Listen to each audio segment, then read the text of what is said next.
Hola a todos, bienvenidos nuevamente a un seminario de la Cátedra de Farmacología Básica de la Facultad de Ciencias Médicas de la Universidad Nacional de La Plata. Ya saben, mi nombre es Nora Dujimovic y vamos a trabajar en el seminario de hoy con el tema dolor y analgesia. Bien, y entonces en este seminario vamos a referirnos solo a uno de los aspectos de la terapéutica del dolor.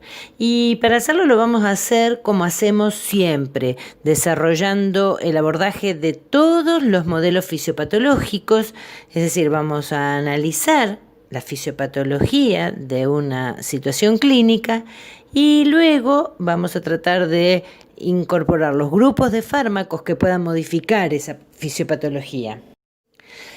Así que una vez que podamos ubicar en ese mapa fisiopatológico los grupos de fármacos que pueden intervenir para intentar mejorar la situación de salud y llevarla nuevamente a ese curso de la enfermedad hacia aspectos más normales del funcionamiento de los sistemas, recién ahí vamos a desplegar más minuciosamente a los grupos para conocer a los distintos fármacos que los integran con un poco más de profundidad.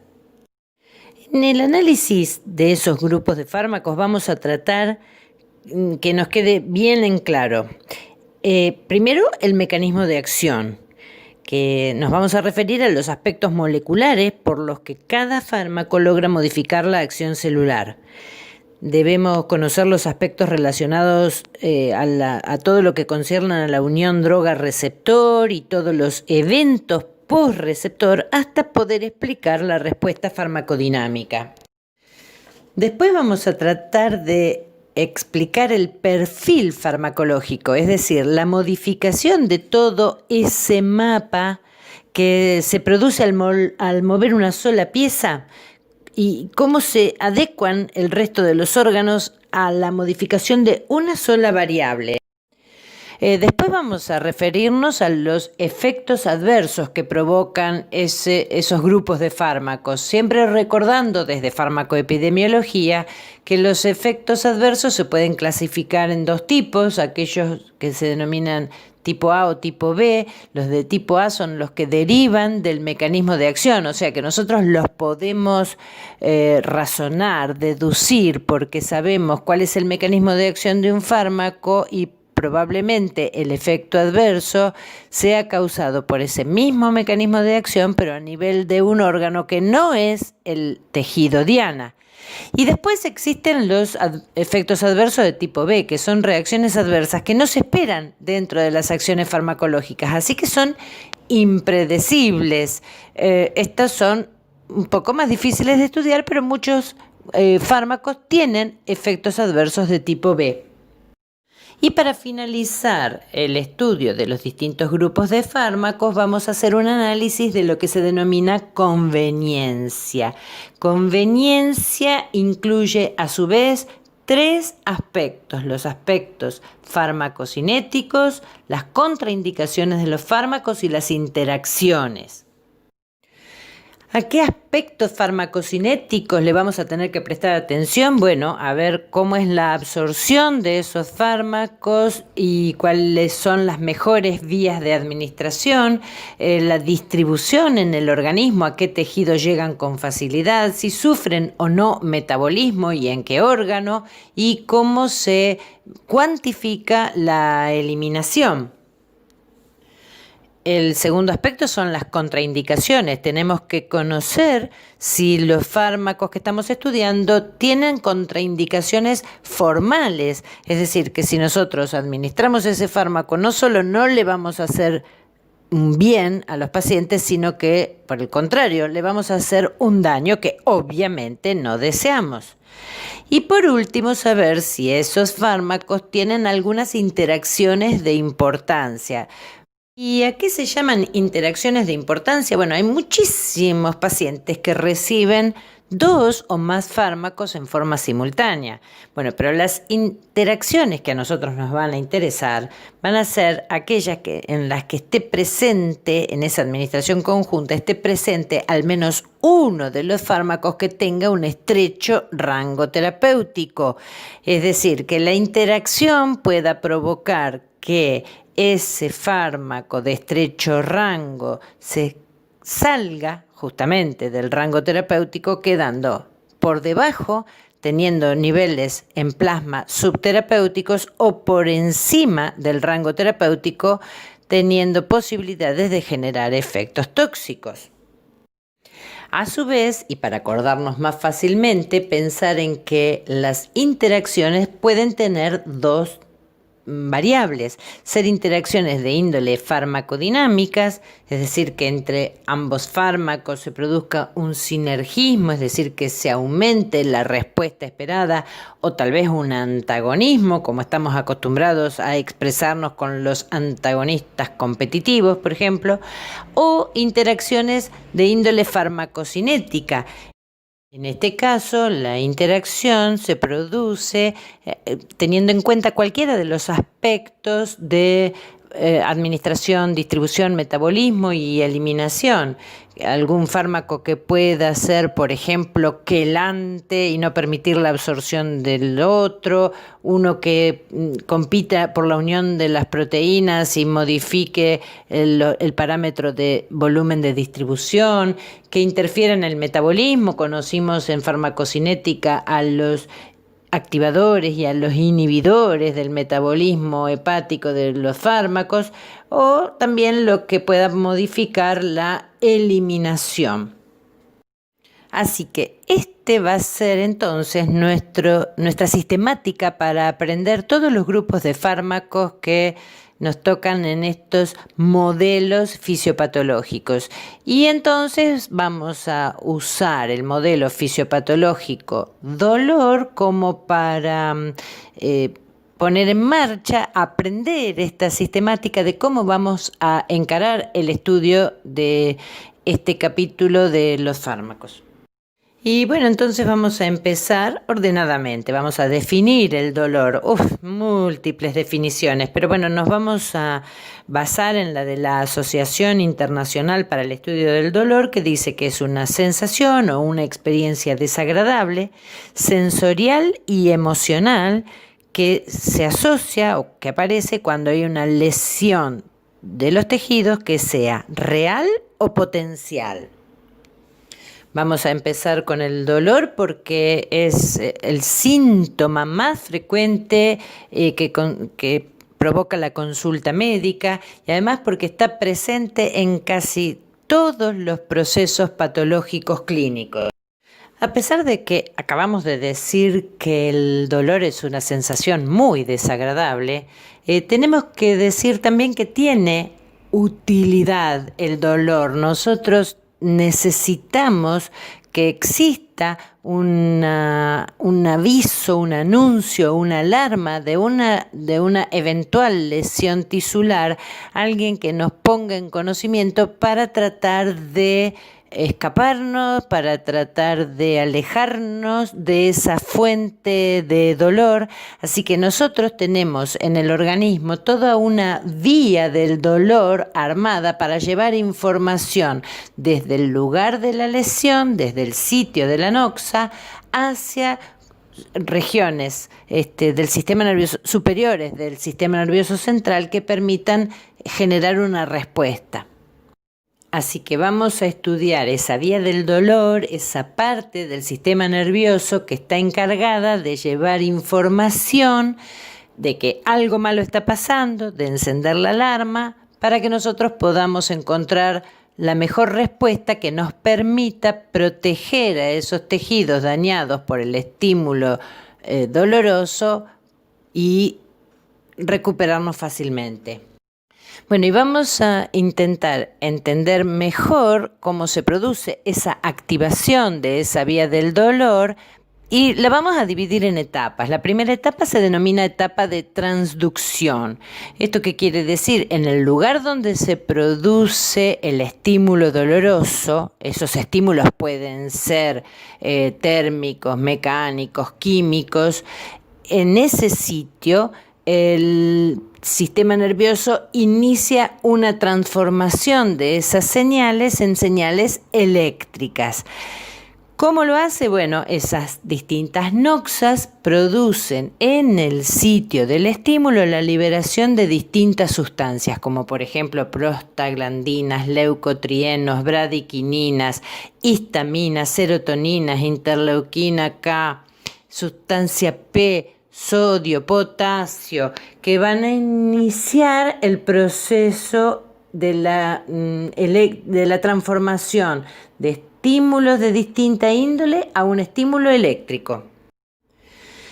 La segunda etapa se denomina transmisión. Ahí las fibras sensitivas A delta, que están poco mielinizadas, y las fibras C, que no están directamente mielinizadas, conducen hacia las astas posteriores de la médula espinal los impulsos nerviosos nociceptivos. Ahí hacen sinapsis con neuronas intercalares y liberan dos neurotransmisores, la sustancia P y el glutamato. Así que estamos en el caso de una cotransmisión. Tanto a nivel presináptico como postsináptico de estas células existen receptores opioides que tienen una acción inhibitoria. Y la transmisión nociceptiva asciende principalmente por los haces espinotalámicos, por los cordones anterolaterales de la médula, hasta hacer nuevamente sinapsis en los núcleos ventrobasales del tálamo, y de ahí van a ir a la corteza. Una vez que el estímulo doloroso ha llegado al tálamo, ha llegado a un centro que distribuye el juego, digámoslo, de una manera deportiva. Tiene conexiones con distintos centros. Uno de ellos es la corteza. Esto va a ser a través de una vía que se llama tálamo cortical. La llegada del estímulo a la corteza va a permitir que se logre la percepción consciente de ese estímulo doloroso y la interpretación, saber de qué tipo de estímulo estamos recibiendo. Pero el tálamo también tiene conexiones con centros subcorticales como el hipotálamo, y a través de él a la hipófisis, o el sistema límbico. Ya sabemos que el hipotálamo es el regulador de la actividad entre otras cosas, de la hipófisis, y por ejemplo, ante un estímulo doloroso, la hipófisis liberará adrenocorticotrofina, ACTH, que se va a encargar de estimular la producción de adrenalina de la médula suprarrenal. Y bueno, ya sabemos que ante un estímulo doloroso, una de las respuestas es la liberación de adrenalina. Lo aprendimos hace poco con el gato y nos pasaba también a nosotros. Pero otra función muy importante del tálamo es la conexión, por ejemplo, con el sistema límbico, que ya aprendimos que se encarga de regular las emociones. Por eso, cuando nosotros recibimos un estímulo doloroso, es muy probable que lloremos, que se nos caigan las lágrimas, que gritemos, y todo eso es debido a esa conexión del tálamo con el sistema límbico encargado de controlar las emociones. Bien, y por último vamos a hablar de la modulación del dolor, porque está claro que a la vez que existe un proceso ascendente de flujo nervioso que conduce la información dolorosa hacia centros superiores, existe un sistema descendente modulador de la nocicepción.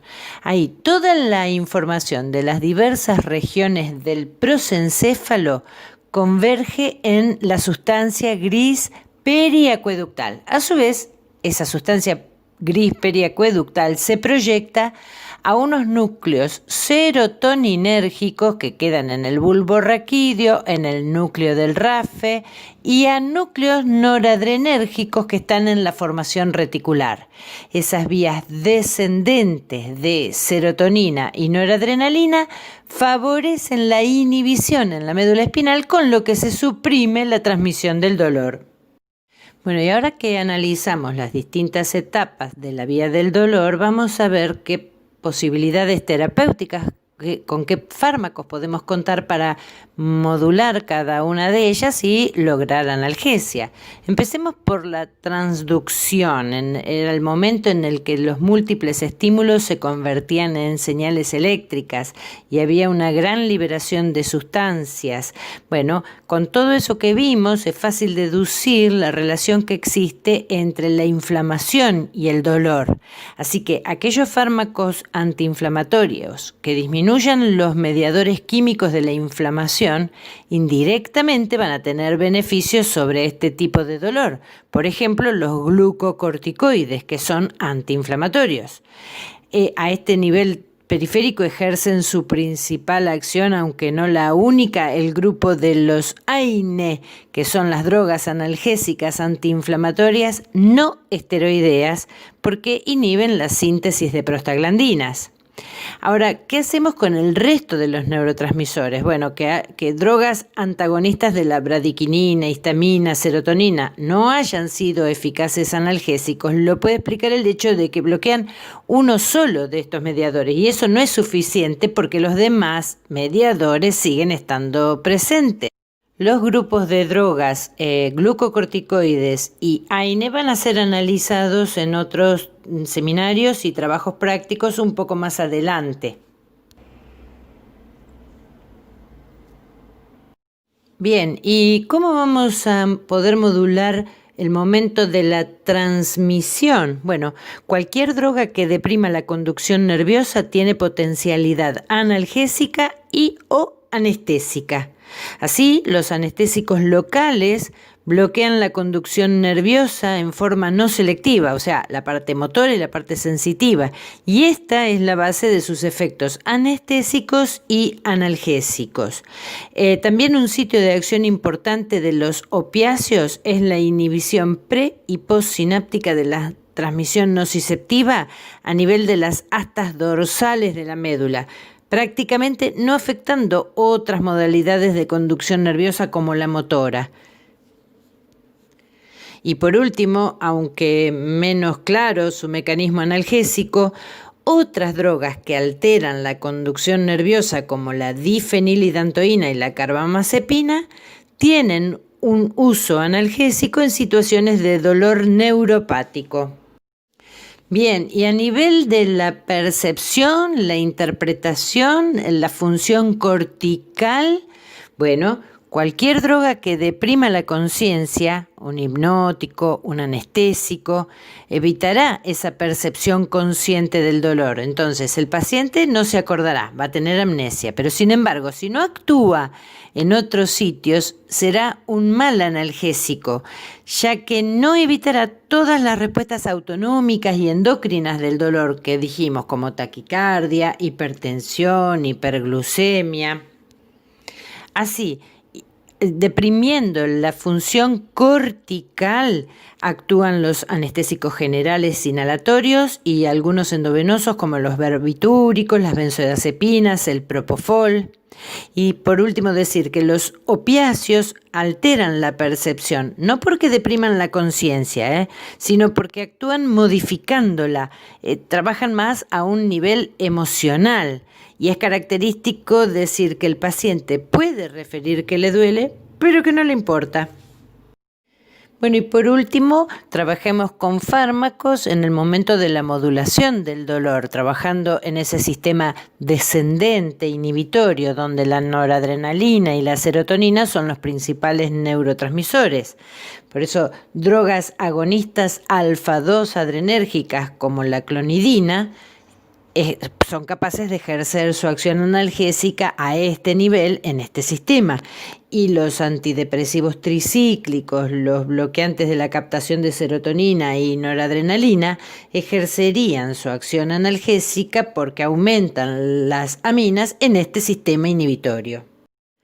Bien, en este seminario nosotros nos vamos a dedicar principalmente a las drogas que intervienen en el dolor derivados del opio. Nos vamos a referir a los opioides, que son los alcaloides naturales de la semilla de la planta de amapola, una flor silvestre, cuyos poderes analgésicos se conocen desde hace miles de años. Bueno, yo no les voy a contar los miles de años de historia, pero sí que alguien en la década del 70, hace 50 años, se puso a pensar que si existía un sitio de acción para sustancias exógenas provenientes de la amapola, deberían existir en el sistema nervioso receptores para sustancias endógenas. Y así planteó la hipótesis de la existencia de 3 tipos de receptores distintos, mu, kappa y delta, para los que después, poco tiempo después, se pudieron identificar unos péptidos opioides endógenos que actuaban sobre esos receptores. Esos péptidos opioides endógenos eran la encefalina, la endorfina y la dinorfina. Bien, y como estamos hablando de péptidos, ustedes se acuerdan de bioquímica del año pasado que los péptidos son moléculas constituidas por la unión de muy poquitos aminoácidos. Cada uno de estos péptidos opioides endógenos deriva de una proteína grande, distinta, y cada precursor sufre rupturas que dan origen a los distintos péptidos. Dentro de la estructura de la secuencia de aminoácidos de esa proteína madre se encuentran también otros péptidos, pero que no son opioides. Por ejemplo, la adrenocorticotrofina, la hormona estimulante de los melanocitos, y la lipotropina beta. Ahora, el principal péptido opioide endógeno derivado de la lipotropina beta es la endorfina beta. ¿Y cuáles son esas células que producen esa proteína grande y después van a dar origen a los péptidos opioides endógenos? Bueno, son células que están en distintos núcleos, como el núcleo arqueado del hipotálamo, el núcleo del haz solitario, y tienen proyecciones a las regiones límbicas, al tallo encefálico y a la médula. Ahí están las células productoras de los péptidos opioides endógenos. Así fue como hace unos 50 años se descubrió el funcionamiento de este sistema con los agonistas endógenos, que eran estos péptidos opioides endógenos, y su acción sobre los distintos receptores.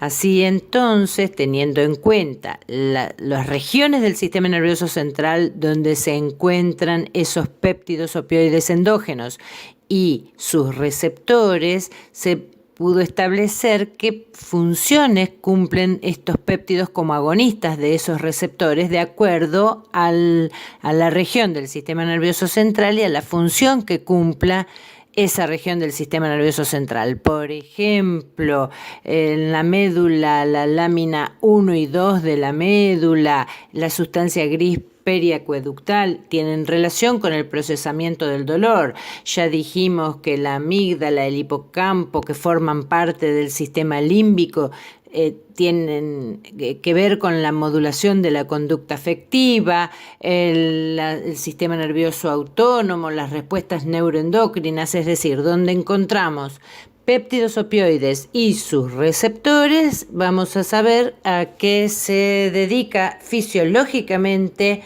este sistema de péptidos. Los receptores mu, kappa y delta tienen una amplia distribución en el sistema nervioso central. Pero cuidado, porque también hay otros tejidos por fuera del sistema nervioso central que tienen estos receptores mu, kappa y delta. Por ejemplo, en el tejido vascular, en el corazón, vías respiratorias, en el intestino. Son lugares donde encontramos receptores. Si hay receptores, tiene que haber un agonista endógeno, es el péptido agonista endógeno, y cumplirá una determinada función. Al referirnos a los mecanismos íntimos de activación de esos receptores, saber que están todos acoplados a distintas proteínas G que dan origen a, por ejemplo, la inhibición de la actividad de la adenilato ciclasa, eso será por una GI, disminución de la abertura de canales de calcio voltaje dependientes, abrir canales de potasio, con lo cual aumentan las corrientes de potasio, por supuesto, hacia el exterior de la célula, o activación de la proteína quinasa G y la fosfolipasa C. Entonces, no nos queda otra tarea más que aprender la ubicación anatómica de los distintos tipos de receptores mu, kappa y delta y pensar en qué función cumplen su activación por los péptidos opioides endógenos.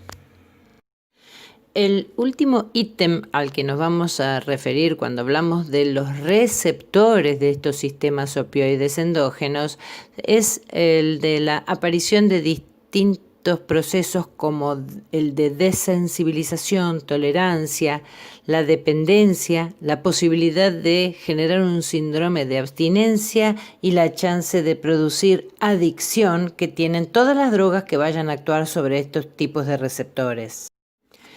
Del mismo modo que sucede con otros receptores que están asociados a proteínas G, la activación por agonistas del receptor opioide provoca una rápida desensibilización homóloga que va seguida de la internalización del receptor vía endocitosis y a más largo plazo de una disminución en el número de receptores asociados a la membrana. Eso es lo que nosotros conocemos desde farmacodinamia como down regulation. Y la administración crónica y mantenida de opiáceos conduce después al desarrollo de tolerancia y dependencia, que son fenómenos íntimamente ligados al proceso adictivo. La tolerancia se caracteriza por una pérdida de potencia del opiáceo que conduce a una escalada en la dosis necesaria para obtener el efecto analgésico. La dependencia física se caracteriza por la aparición de un síndrome de abstinencia característico cuando se interrumpe bruscamente la administración del opiáceo o cuando se administra un antagonista de receptores opiáceos. Los mecanismos adaptativos neuronales que se ponen en marcha durante el tratamiento crónico con opiáceos, que son los responsables de los procesos de tolerancia y dependencia, todavía están mal definidos. Se han descrito cambios celulares que afectan al número de receptores opioides, la expresión de proteínas G, el acoplamiento receptor-proteína G, la regulación de segundos mensajeros y quinasas, la transcripción de genes, la expresión de factores de crecimiento y la funcionalidad de otros sistemas de neurotransmisión. Bueno, y ahora que ya terminamos de definir todos los péptidos opioides endógenos y los receptores, vamos por fin a hablar de los fármacos que puedan actuar sobre estos receptores. Los fármacos están clasificados de acuerdo a su acción en fármacos que son agonistas puros, algunos que tienen acción mixta, agonista, antagonista, otros que son agonistas parciales, y otros que directamente son antagonistas. Con respecto a los agonistas puros, completos o totales, son muy preferentes y en ocasiones selectivos sobre los receptores mu y tienen una máxima actividad intrínseca. A este grupo pertenece, por ejemplo, la morfina, la heroína, el fentanilo. Después existen el grupo de fármacos que tienen acciones agonistas sobre una clase de receptores y antagonistas sobre otros. Así que se caracterizan por actuar más sobre un tipo de receptor opioide, concretamente el mu y el kappa. Sobre el kappa es que se comportan como agonistas, mientras que sobre el mu lo hacen como agonistas parciales o incluso directamente como antagonistas. Un fármaco característico de esta clase es la nalorfina.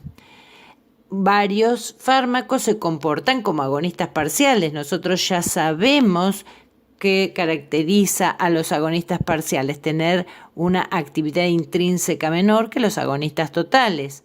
Estos actúan selectivamente sobre el receptor mu, pero con esto de tener una actividad intrínseca inferior a la de los agonistas totales o puros, y el ejemplo característico de un agonista parcial es la buprenorfina. Y por último existen los antagonistas. Estos antagonistas tienen afinidad por los 3 tipos de receptores opioides, pero tienen 0 de actividad intrínseca. Y el ejemplo característico de antagonista opioide es la naloxona. Y ahora entonces vamos a pensar en los distintos efectos que producen los fármacos opioides. El principal efecto, y que va a ser el efecto deseado en la mayoría de los casos, va a ser el efecto analgésico. Ese efecto se produce por activación de los receptores mu, kappa y delta, tanto en la médula, a nivel de las astas posteriores, como a niveles supraespinal, en la sustancia gris, en los núcleos del RAFE, en el sistema límbico. Así que analgesia como primer efecto del uso de opioides. Pero también pueden producir depresión respiratoria, eso es por acción sobre los receptores mu, que es el efecto adverso más severo en su uso agudo. Sedación por activación de receptores mu y kappa, euforia por activación de receptores mu, la depresión del centro tusígeno, eso es porque tienen actividad a nivel del centro de la tos, náuseas y vómitos porque estimulan directamente la zona quimiorreceptora gatillo vulvar, son capaces de producir miosis por activación de receptores mu y kappa, hipotensión arterial, dijimos que había receptores en el músculo liso vascular, constipación, dijimos que el sistema digestivo tenía una alta concentración de receptores opioides, retención de orina. Bueno, altísimas dosis pueden llegar a producir rigidez muscular, mioclonías, convulsiones y bueno, ya hablamos de las características de la posibilidad de generar tolerancia, dependencia, síndrome de abstinencia y principalmente adicción. Bueno, y ahora que conocemos todas las ubicaciones de los receptores y las acciones de los opioides, podemos pensar en la aparición de efectos adversos de tipo A cuando son administrados para producir analgesia, pero tienen acción sobre otros receptores que están en otros territorios. Por ejemplo, a nivel cardiovascular, básicamente a nivel vascular, es característica la producción de hipotensión, también algo de bradicardia, posibilidad de generar arritmias. En el tracto respiratorio es característico el broncoespasmo por efecto directo sobre el músculo liso bronquial, sumado a que en el sistema nervioso central puede producir depresión del centro respiratorio, además de la visión borrosa, síncope, miosis, y básicamente muy característicos son los efectos adversos a nivel gastrointestinal, con el espasmo del tracto biliar, es decir, imposibilidad de sacar la bilis desde la vesícula, y la falta de peristaltismo que condiciona el estreñimiento, es decir, la constipación, y a eso sumado otra acción en el sistema nervioso central, que es esa acción sobre la zona quimiorreceptora gatillo vulvar, que va a dar la posibilidad de generar náuseas y vómitos. Bueno, y ahora vamos a referirnos a algunos aspectos farmacocinéticos que pertenecen al territorio de la conveniencia. Por ejemplo, en la relación, en la absorción, en la vía de administración, se pueden administrar por vía intravenosa, por vía intrarraquídea. También se los pueden dar por vía oral, pero la biodisponibilidad oral es muy baja, más o menos un 20, 25, 30%, principalmente por la actividad en el primer paso hepático. Tienen administrados por vía oral, tienen un muy corto intervalo de dosis, está en 4 horas el intervalo de dosis porque después deja de actuar, se cae por debajo de la concentración meseta y eso obliga a que se tengan que hacer titulaciones permanentes de la dosis que están recibiendo los pacientes. Eso además sumado a la posibilidad de la aparición de tolerancia, así que hay que estar muy cerca de lo que es la administración por vía oral de los opioides, sobre todo cuando se utilizan a largo plazo. 2 características más, bueno, que el difenoxilato y la loperamida directamente actúan no en el sistema nervioso central, sino en el tracto digestivo, así que se utilizan como antidiarreicos el difenoxilato y la loperamida. Y por otro lado, la codeína y el dextrometorfán tienen mejor acción sobre el centro respiratorio, casi en exclusiva, por lo tanto podrían considerarse muy buenos antitusivos. Bueno, ¿y para qué se usan los opioides? Bueno, hay que basarse en lo que es la escala analgésica de la Organización Mundial de la Salud, que clasifica al dolor en 3 categorías: el dolor leve, el dolor moderado y el dolor severo, y para cada una de esas categorías establece el uso de distintos fármacos. Bueno, a los opioides les toca el escalón del dolor moderado al dolor severo. Bueno, ¿y cómo se hace para determinar la cantidad de dolor? Es totalmente subjetivo. Bueno, se ofrece a los pacientes una especie de regla, que es una escala numérica que va desde el 0, que no tiene dolor, hasta el 10, que fue el máximo dolor que ha sentido en alguna oportunidad a lo largo de su vida, y que trate de ubicar con el dedo en esta oportunidad cuánto dolor siente, para tratar de convertir un síntoma que no se puede medir en un signo. Por las dudas, para los que no puedan llegar a entendernos, existen las escalas para medir el dolor que son pediátricas. Bueno, y ya estamos por terminar, pero no sin antes hablar algo de anestésicos locales, que sabemos desde el primer trabajo práctico de farmacodinamia que son aquellas drogas que son capaces de bloquear la conducción nerviosa al disminuir la permeabilidad al sodio, no permiten que ingrese el sodio, se despolaricen las neuronas y se produzca la transmisión del impulso. Los anestésicos locales se clasifican según su estructura química en ésteres y amidas. Los ésteres son, por ejemplo, la procaína y la tetracaína, que tienen una corta y una larga duración de acción. Y las amidas también conocemos, porque hemos nombrado mucho a la lidocaína. Básicamente no importa la estructura química de los anestésicos locales, lo que sí importa es que son todas drogas que se caracterizan por ser bases débiles. Por eso es importante la influencia del pH, ya lo sabemos de farmacocinética, cómo puede hacer que drogas básicas se carguen, se ionicen y no puedan absorberse cuando el pH del medio es un pH ácido. Particularmente esto en la práctica diaria es de importancia cuando se produce un absceso, una zona inflamatoria en la que predominan iones hidrógenos.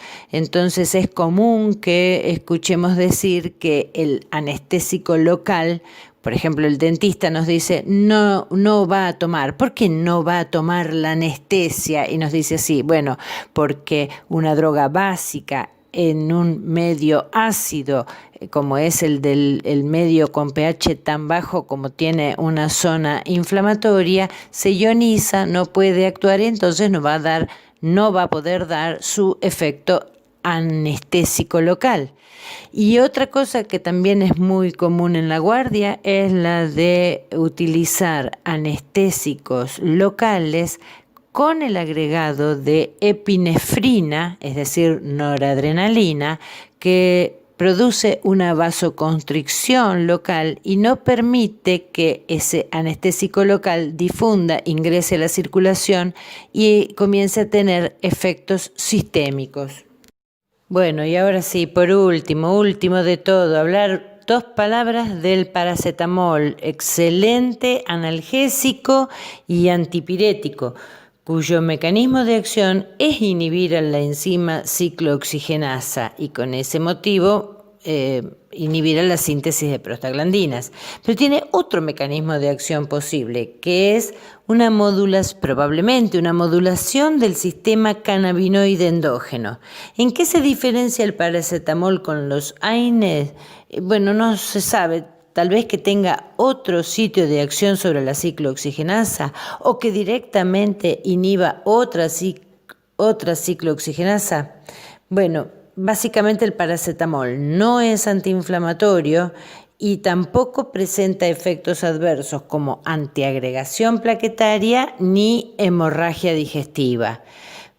Por último, algo de la administración del paracetamol, que se da por vía oral, se puede dar por vía rectal para los bebés, por vía intravenosa también. Tanto si se administra por vía rectal como intravenosa, estas 2 vías evitan el primer paso hepático.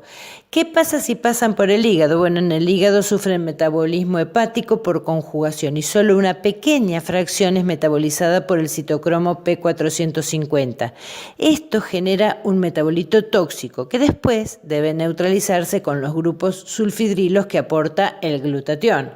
Ahora, ¿qué pasa en las altas dosis de paracetamol? Bueno, hay una saturación de esa conjugación, empiezan a crecer las concentraciones del metabolito tóxico, se consume todo el glutatión para tratar de neutralizar ese metabolito tóxico. Eso consume enzimas y proteínas y produce la necrosis hepática. Por eso el paracetamol es altamente hepatotóxico, altamente con dosis superiores a los 8 o 10 gramos por día.